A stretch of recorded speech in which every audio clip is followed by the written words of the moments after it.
ng panahon para kita mag-uban para sa atong buluhaton. Nana kita sa mga Salmo 20. Akong pagbasahon. Pag-ampo na hanungod sa pagdaog sa makaaway, Salmo ni David. Si Jehovah matubag kanimo sa adlaw sa kasamok. Ang ngalan sa Diyos ni Jacob magatuboy kanimo sa itaas. Magapadala kanimo og tabang gikan sa balaang puloy-an o gikan sa Sion. Pagalig-unon ikaw. Hinumduman mo ang tanan mong mga halad og dawaton ang imong halad nga sinunog. Hatagan ikaw ingon sa tinguha sa imong kasing-kasing og tumanon ang bugos mong tambag. Kami nagapadaog diha sa imong kaluwasan ug sa ngalan sa among Dios magapakayab kami sa among mga bandila. Si Jehovah nagatuman sa tanan mong mga panghayo. Karon nahibalo ako nga si Jehovah nagaluwas sa iyang dinihog.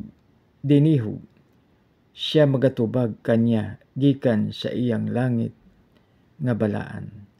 Uban sa kusog sa kaluwasan sa iyang taong tuong kamot.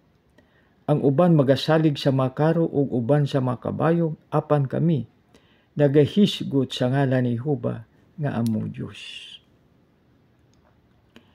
Ginapaluhod sila og pangapukan apan kami magatindog og magabarog nga matulid.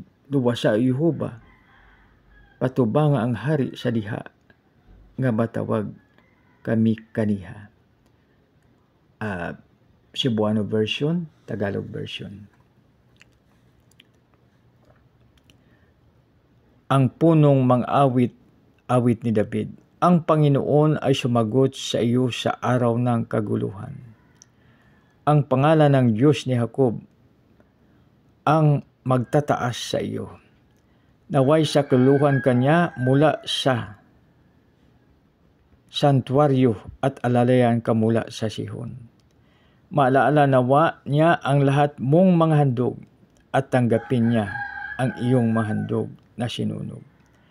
Naway ang nais ng iyong puso ay ipagkaloob niya sa iyo at tuparin ang lahat ng mga panukala mo. Kami magagalak sa iyong pagliligtas at sa pangalan ng aming Diyos ay aming itataas ang aming mga watawat. Ganapin nawa ng Panginoon ang kahilingan mong lahat. Ngayoy nalalaman ko na tutulungan ng Panginoon ang kanyang pinahiran ng langis. Sasagutin niya siya mula sa kanyang banal na langit na may kapangyarihang magtatagumpay sa magitan ng kanyang kanang kamay. Ipagmalaki ng ilan ang mga karwahe at ang iba ay ang mga kabayo.